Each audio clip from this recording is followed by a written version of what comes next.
Afternoon, everyone. How are you feeling about tomorrow? Do you feel more confident than you were last week? Yeah? Yeah. You think you know more than you did last week? That's good. So we are in the right direction going. We're going to get there. And tomorrow, a lot more people are going to be over that line. Today, we're going to have our test review. And I'm going to go over the problem set that is on Canvas. So we'll solve questions from that set. You would have seen my announcement on Canvas from last week, giving you some details about the test. Test covers the first 3 review sessions we've had so far. It has conceptual and computational problems. Conceptual questions make up 1/4 of the test marks, and 3/4 is on computational. Conceptual questions are mostly fill in the blank. There won't be any multiple choice as we would have seen in Kahoot. So you won't be given any options. You need to dig into your memory and give the answer to those questions. For the computational questions, there are 10 of them, 30 marks. They have different points assigned to them depending on how difficult they are. And you need to show me your workings for each of the questions if you want to get marks for it. There is no partial credit for those questions, so it either has to be right or wrong, right answer.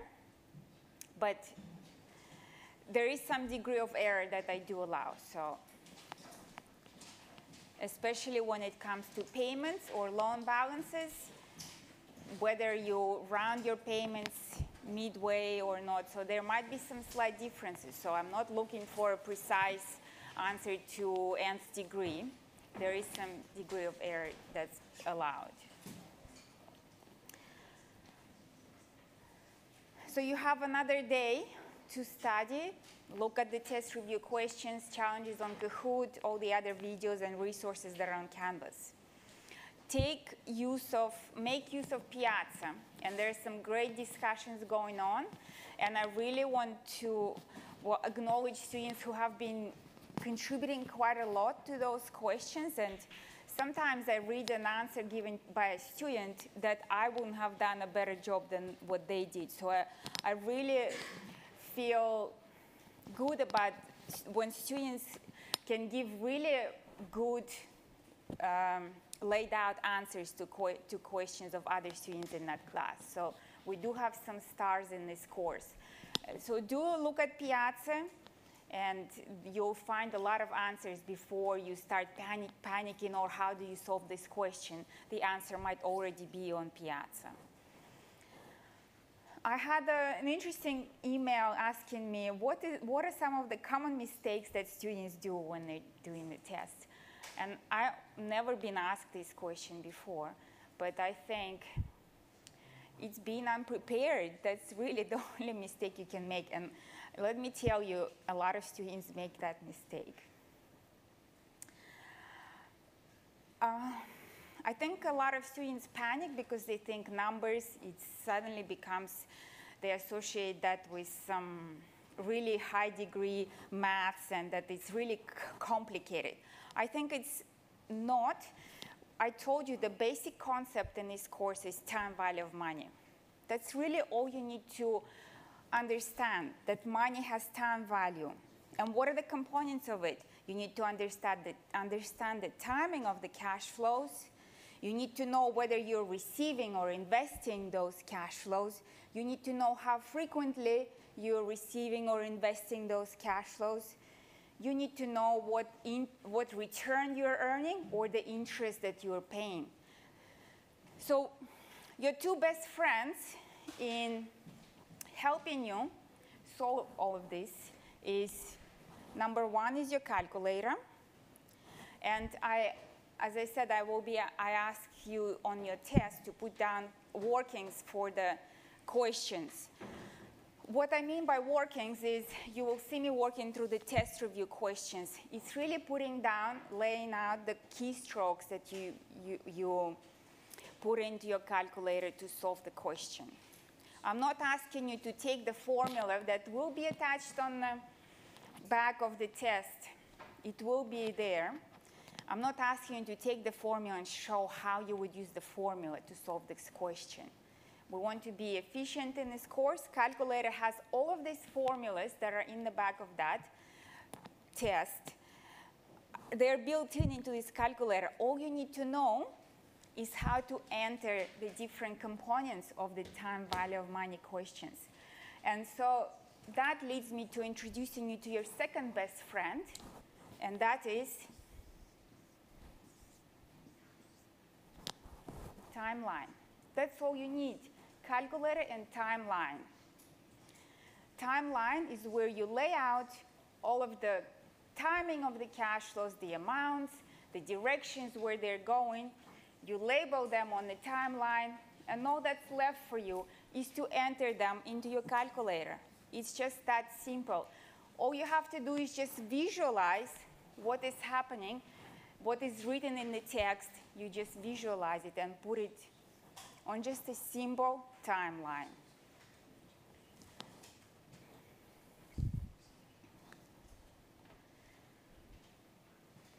Do you have any questions before we move on to the problem set?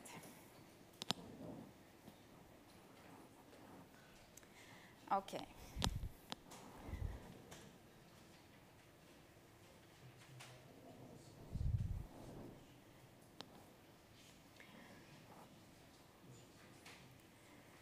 I've taken questions from the problem set, so these you would have seen them already. If you work through them, you could check your answers in the Kahoot challenge. But if you haven't got the answers yet, we'll do this now. Question 1 says that you're investing $1,500. So as you're reading, you're given first clues in this question. So you're investing $1,500. Okay, so that is the present value. For 27 months, you're given the time period. You're given the interest rate and the compounding frequency. And you're asked to find the future value of the single amount, which is the present value. The tricky part of this question might be for some of you is you're given 27 months, but then compounding is quarterly. So all you need to do to solve this question is first to identify how many compounding intervals do you have during 27 months? And you can do that either by taking 27 months divided by how many months per quarter are there. There are 3 months in every quarter, so you divide 27 by 3. So you have 9 quarters during the period of 27 months. You can also divide 27 by 12, which gives you how many years you have, and that's 2.25. After you set your calculator to 4 payments per year, you need to tell the calculator how many quarters are there for you allocating for this investment. And that is you either entering 9n straight into your calculator, or you do 2.25 shift n. And if you enter 2.25 shift n, you'll see that it goes as 9 on your calculator. So if you look at this, 4 payments per year, 2.25 shift n, it's 9.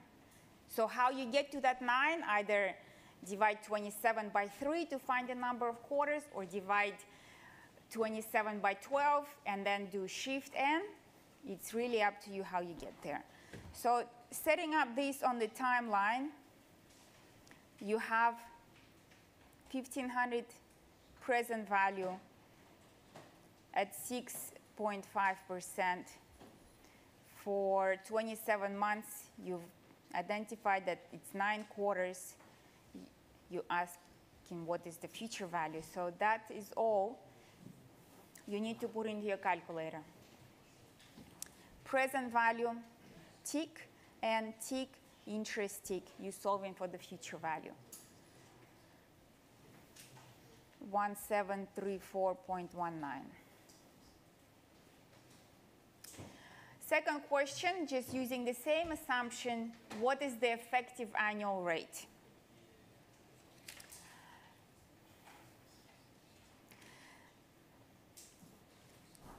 We've covered in the time value of money lecture that when you have compounding that's more frequent than annual, the effective rate that you earn is greater than the nominal interest rate. So first you need to just, for yourself to check your answer, you need to know that the answer to this is going to be greater than 6.5. If you get answer less than 6.5, you are not doing something right. Effective rate would be greater than the nominal when compounding is more frequent than annual. So we're looking at a number greater than 6.5. That's the first thing we need to remember. And because we've already solved from the first question, we know what the present value and we know what the future value. All we need to then find out if it was one payment per year, what rate will get us from 1,500 to 1734.19?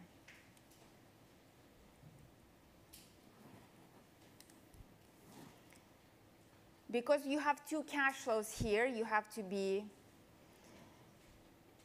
assigning. One is going to be positive and one is negative. You have 27 months with annual compounding, it's 2.25. So that's what you would enter in your calculator, 2.25N. So with annual compounding, 2.25N and 1,500 and 1734.19, you solve for the interest rate, the annual interest rate with annual compounding, 6.6602. There is a much shorter way to arrive at the same answer, and that is using the built-in functions on your calculator where it says the nominal percent and the effective percent. We set our calculator to 4 payments per year, and the interest rate, the nominal interest rate, so 6.5, shift N, that's what we're going to put as the nominal interest rate. And then you just do shift effective to solve for the effective interest rate. So that's 2 ways to get to the same answer. Shift nom, shift effective.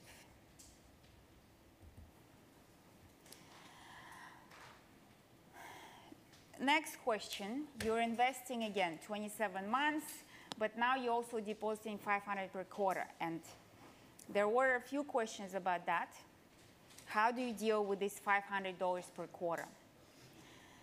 You can do it all in one go, and that is, again, set up the timeline. You are investing $1,500 today. That's your present value. And you're also depositing 500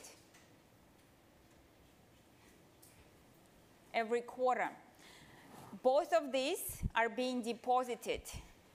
They're both flowing in the same direction. These are investments. We're going to put negative signs to both of them. It's a period of 27 months. The question is, what is the future value at 6.5% interest? Again, you have all of the components you need. As long as you've assigned the cash flows with the correct sign to it, There is no complication to solve this question in one go. You start off with quarterly compounding. We have 9 quarters, rate of interest 6.5%. 1,500 is your present value. 500 is, again, negative payment. You solve for the future value, 6,538.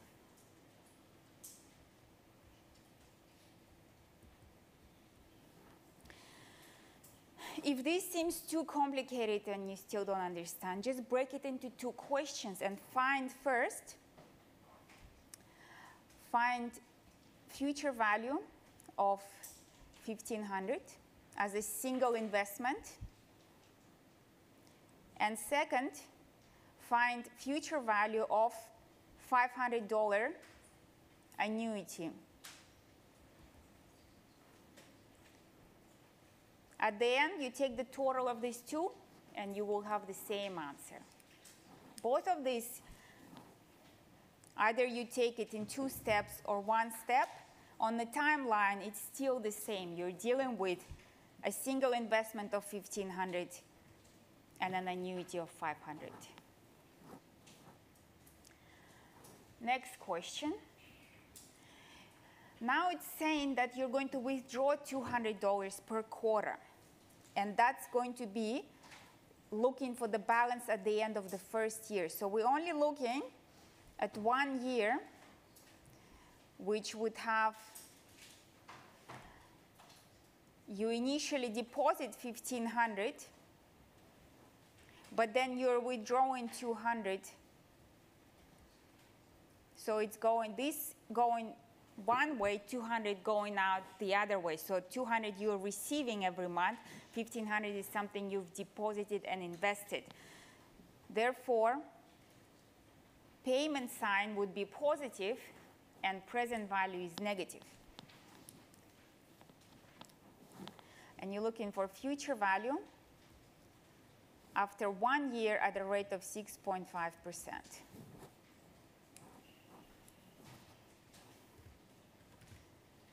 So 6.5, 1 year, and 1,500, 200 with a positive sign, future value, 780.19. 780.19. Any questions so far? You can all follow.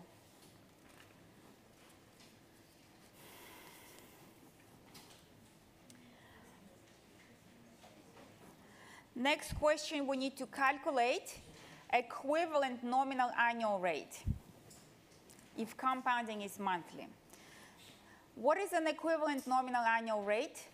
That's the rate that will produce the same future value, which means we need to go from 1,500 to 1,734.19 as the future value in 27 months.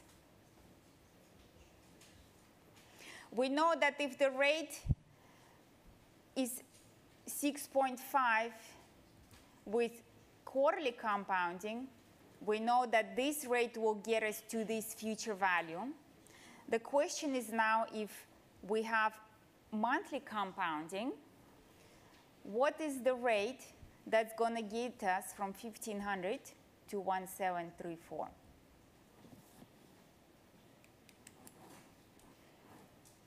So all you're doing here is you're setting your calculator to 12 payments per year, and you enter the present value,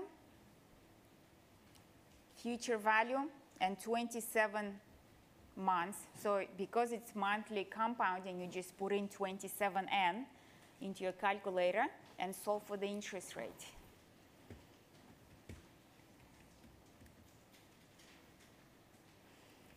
$27N. Do not do shift because that would tell the calculator it's 27 years. So 27N 1,500 is negative, but 1,734.19 is positive. 0 payment, solve for the interest rate. 6.4651.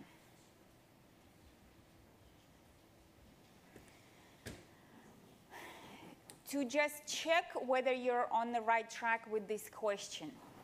When you start increasing compounding intervals, you need a lower nominal interest rate to get to the same future value. This is why the answer here is less than 6.5.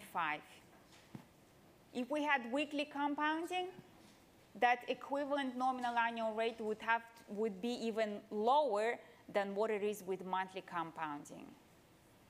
So with the equivalent nominal annual rate, we're looking for the interest rate that will produce the same future value, depending, all we're doing is we're switching the compounding frequency.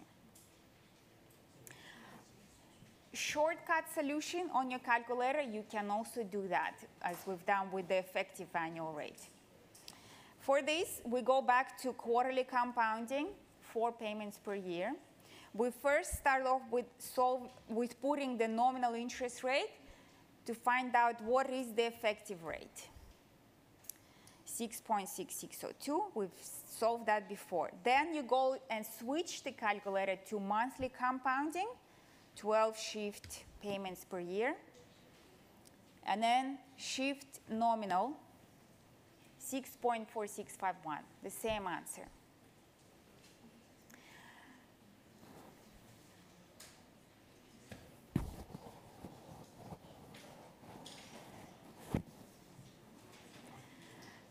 Next question, we are planning an investment.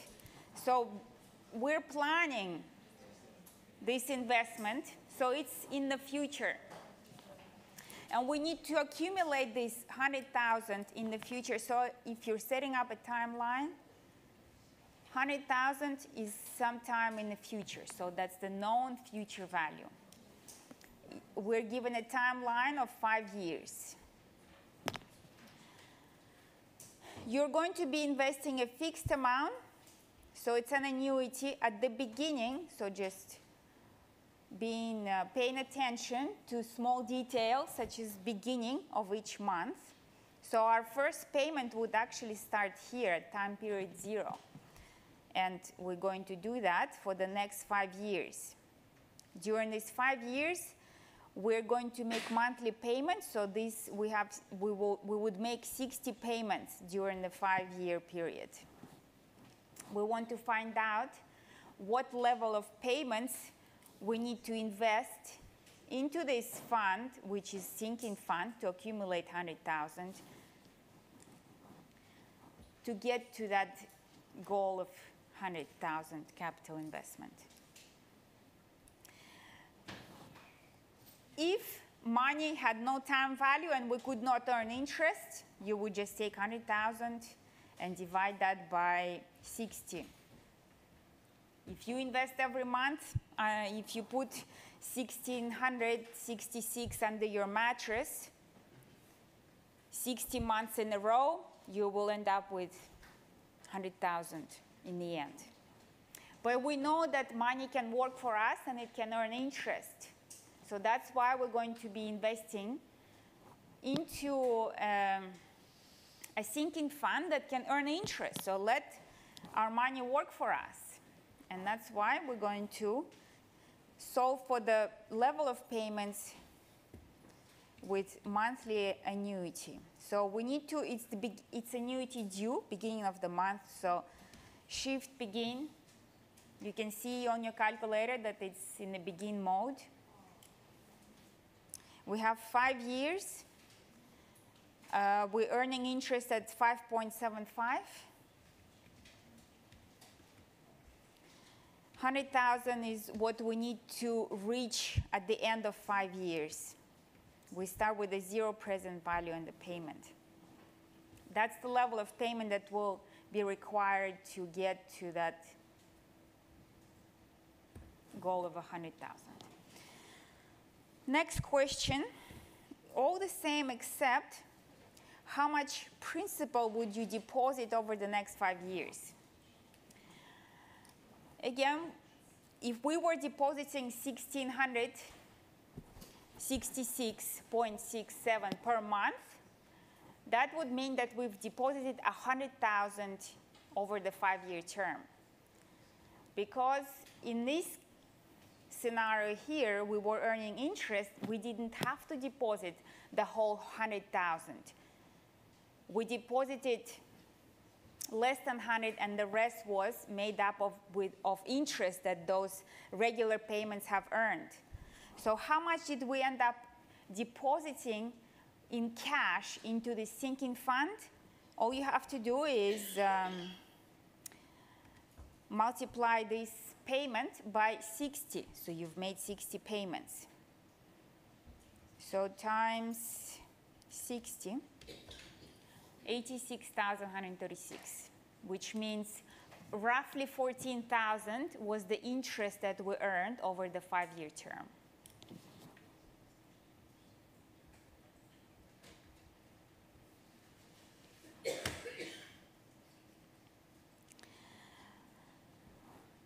In this question 8, it follows on from the previous two. We still have a sinking fund of 100,000, but this time we somehow have this 10,000 we have already.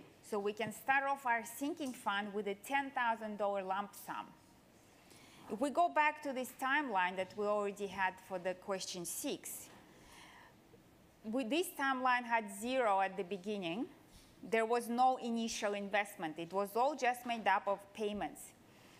So that means for question 8, there is an additional lump sum of 10,000 as the present value. It's 10,000 that we're starting our sinking fund with, so it's been set aside, invested, so that's a negative cash flow. And then monthly, we contribute again.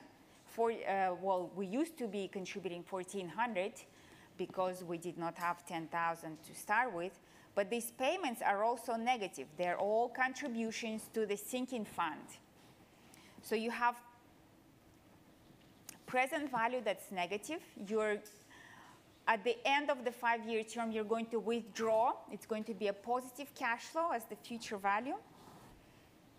5-year end, rate of 5.75, you're solving for the payment that's required to reach that 100,000 goal. So we're still in begin mode. If I just add 10,000 and solve for the payment. So before my present value was 0, now I just replace 0 with a negative 10,000. And the payments now need to be 1,244.38. Any questions? You can follow this.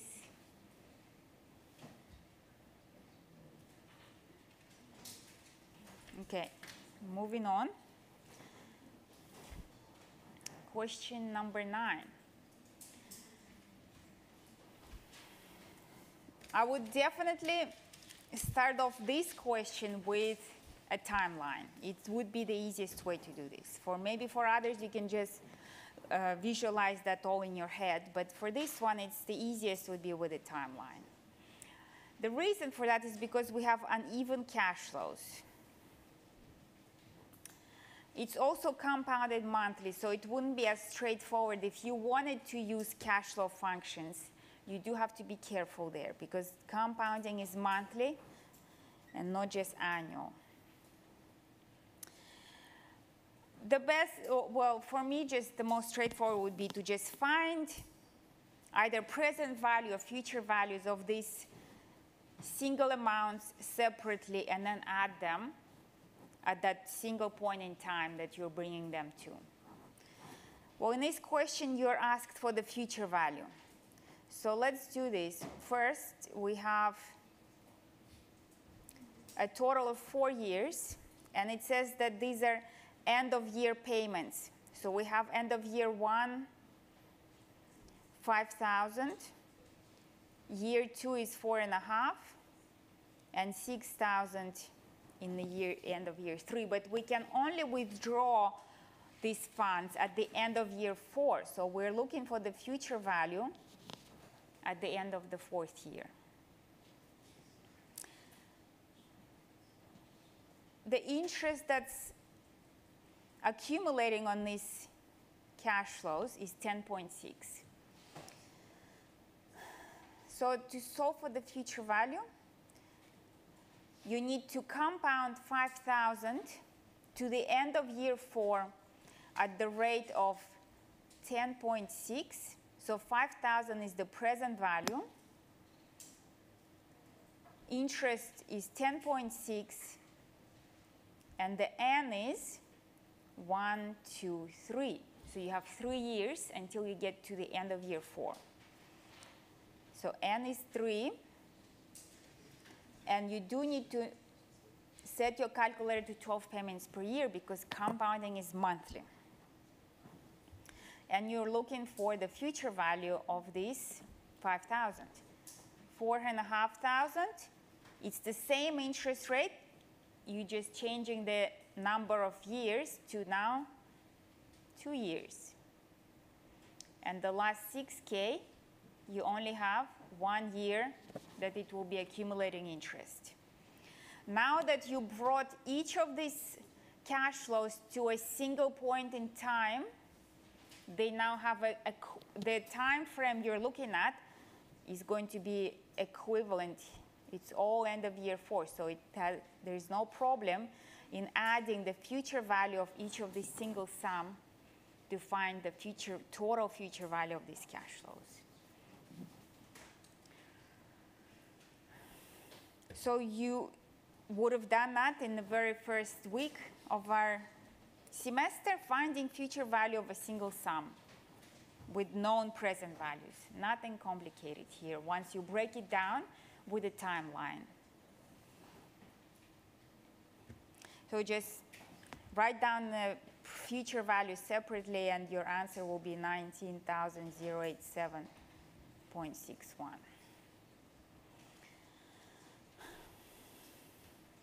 Question 10, future value of a regular annuity. So regular annuity means end of month or end of period. And you have monthly installments, so M equals 12, 5 years, and the rate is 6.49.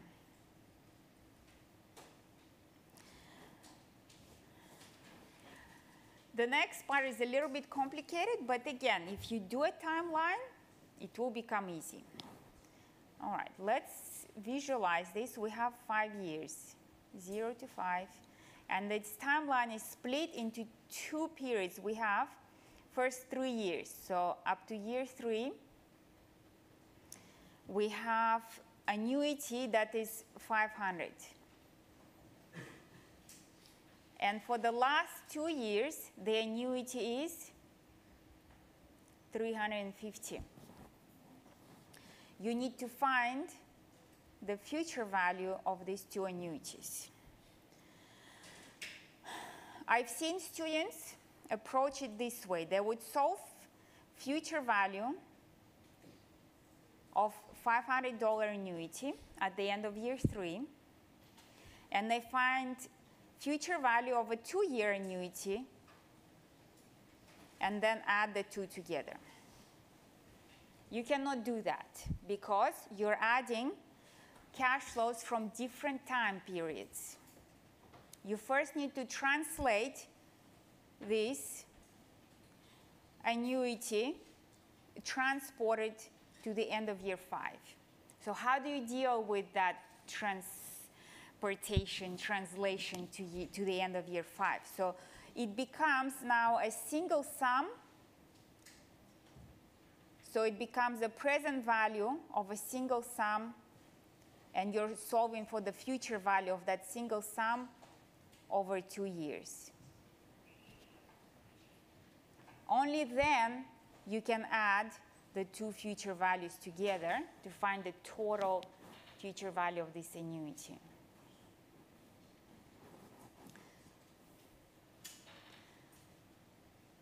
So you can do this in, make sure you go back to the end mode, since in the previous question we had beginning of the period. First would be to find what is the future value of a $500 annuity over 3 years. 12 payments, 3 years, 6.49, 0 present value of 500 is the payment, and you solve for future value, 19,812. Now that's at the end of 3 years. We need to then compound it for an extra 2 years, now just looking at it as a single amount. So I can put into my calculator now as just the present value for 2 years, 0 payments, and future value. And that would give me how much this $500 annuity is worth at the end of 5 years, 22,551.06. And then I can just find value of $350 annuity for 2 years. So 2 shift n, 350, 0 present value, and solve for the future value. So alone, $350 annuity, you can see the calculator, is worth 8943.77. Now 2 of the future values are in the same time period, so you just add them together to find the total.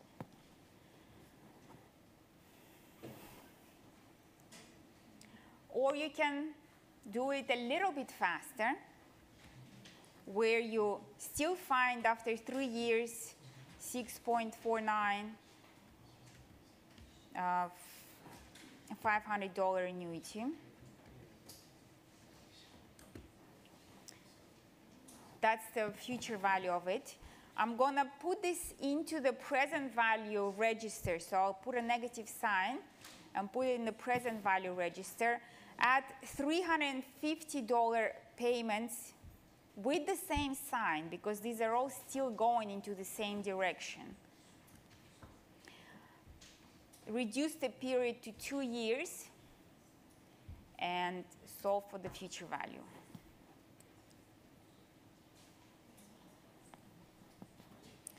Both of these will give you the same answer. In a sense, what I just showed you, what you did is you had just a 2-year timeline. In reality, that was from the question years 4 and 5. But for this separate timeline, you had a present value of 19,812.87 and payments of 350 at 6.49.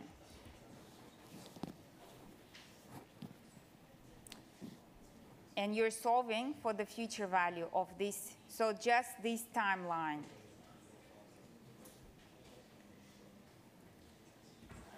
Okay, there is a bit too much discussion. Do you want to ask me a question, or?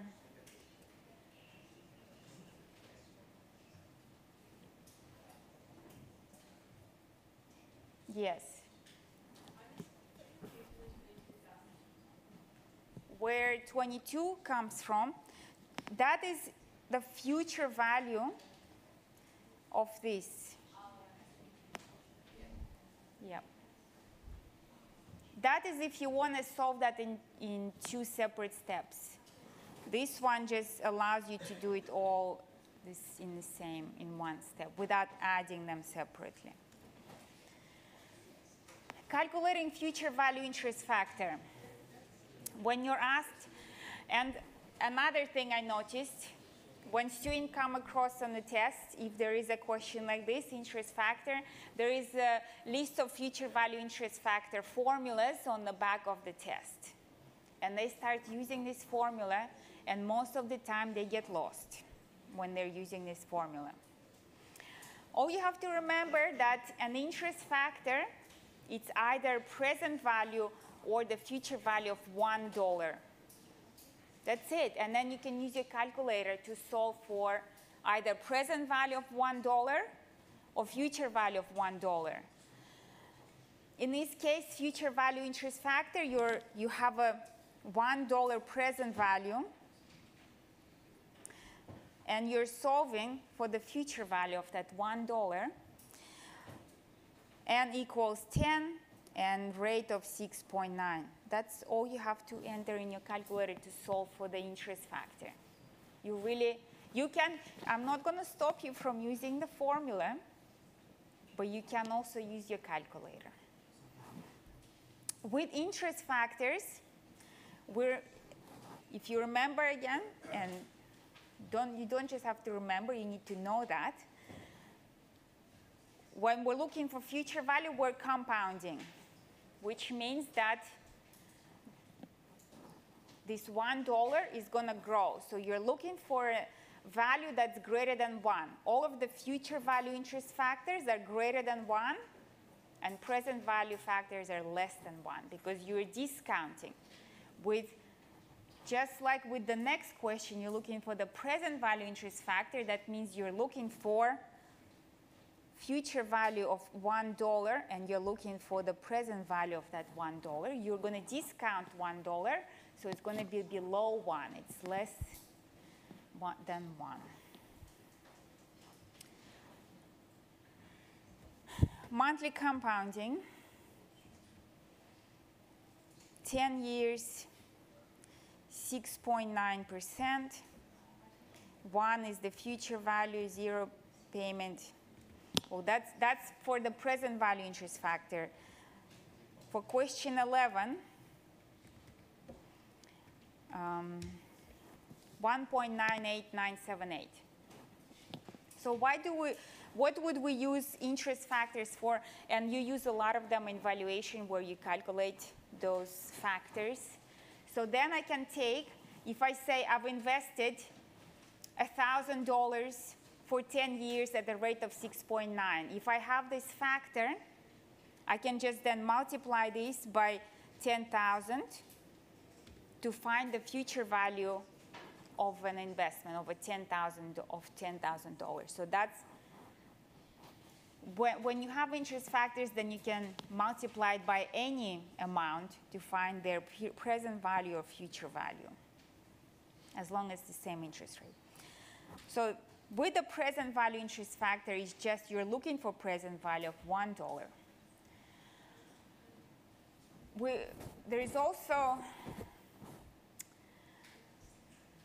interest factors that are reciprocal. So present value is reciprocal of future value interest factor. That means that present value interest factor is 1 divided by the future value interest factor, and future value interest factor is 1 divided by the present value interest factor. So if you know what the present value interest factor is, and you need to find future value interest factor, you just divide 1 by that factor to find the answer. So here, I can also just take, that was our future value interest factor. If I just divide 1 by that factor, it's the same answer whether you find that with the time value of money functions or just divide that factor into 1.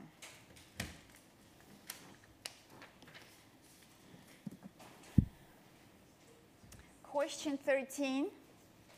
This is a growing annuity. With growing annuities, there is some complicated way of using financial functions on the calculator, but this is really one of the rare instances where you're better off with using the formula for finding future value or present value of a growing annuity. And the formula, you don't need to memorize it. It will be attached to the test. So all you need to know is the components of that formula, what the different letters in that formula stand for. With this question, you're asked to find how much will your retirement fund be worth. So you're looking for the future value of a growing annuity. The initial payment is $1,000, but it will grow annually at a rate of 10%. But in addition, you will be earning interest on your payments, annuities. So you have interest rate and you have growth rate. And you have a number of years.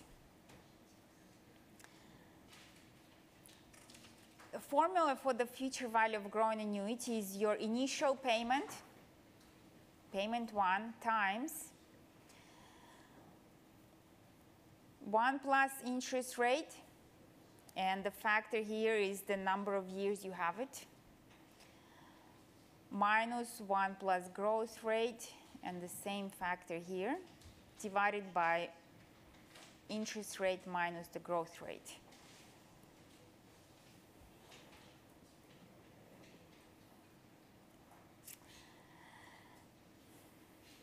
So on your calculator, you can write down separately each of these parts and then do what you need to do to get to the answer. So let's say we have interest rate is 7.5%, growth rate is 10%.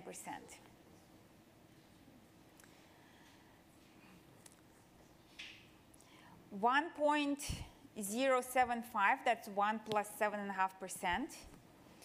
And it's raised to, we have 20-year term.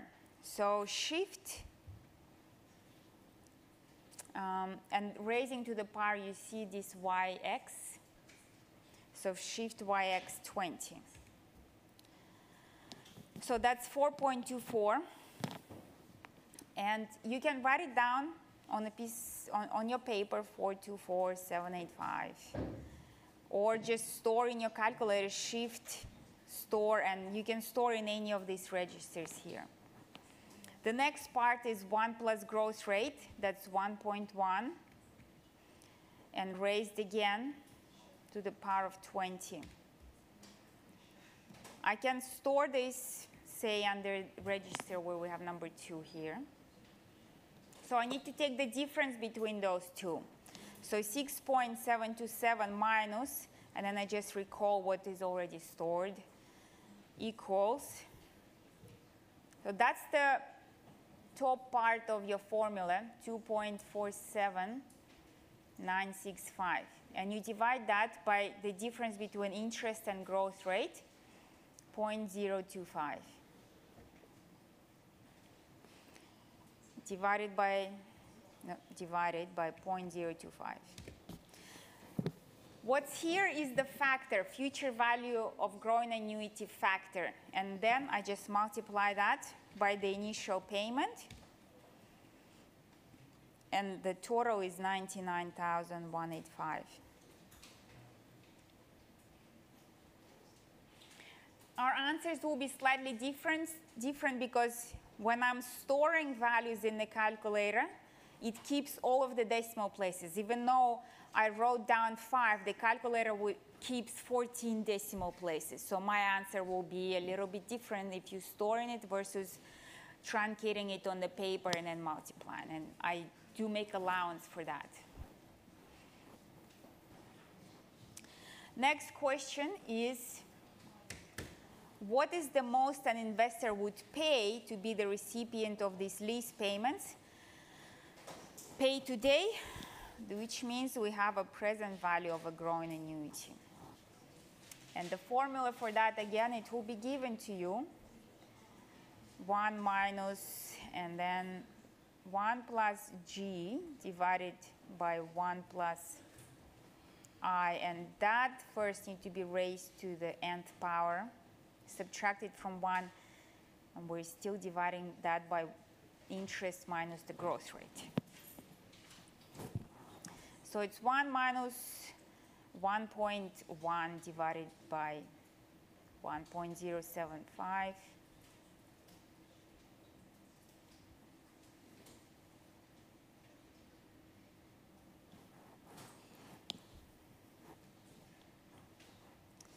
Well, this would be negative difference because the interest, no, actually this, what am I doing this?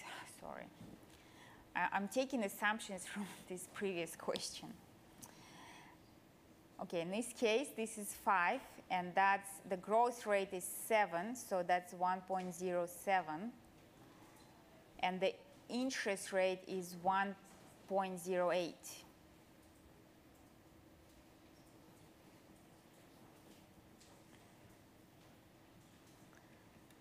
So we have 1.07 divided by 1.08 raised to the power of 5.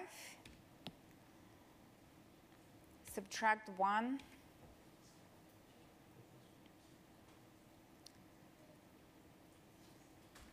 And divided by this, of course, is going to be difference is 0.01.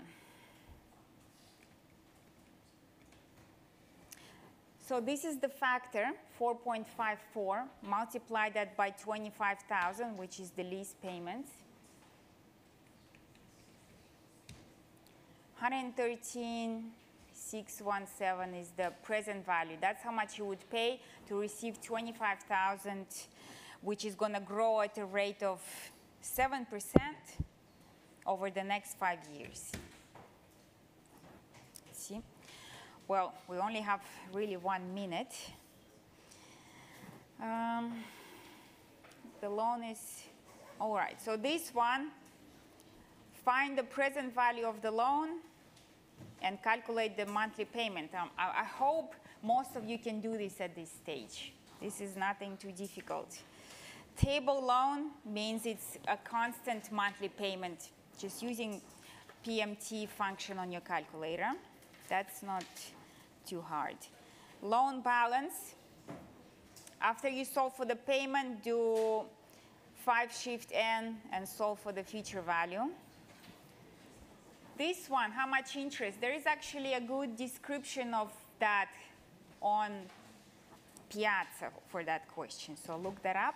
And I might add how another way you can do that as well, using the amortization function, which I also covered in one of the tutorial videos, in the second tutorial video. Okay, well, we really ran out of time for this. I will be keeping my eye on Piazza. If you have burning questions, I will answer them. But see you tomorrow.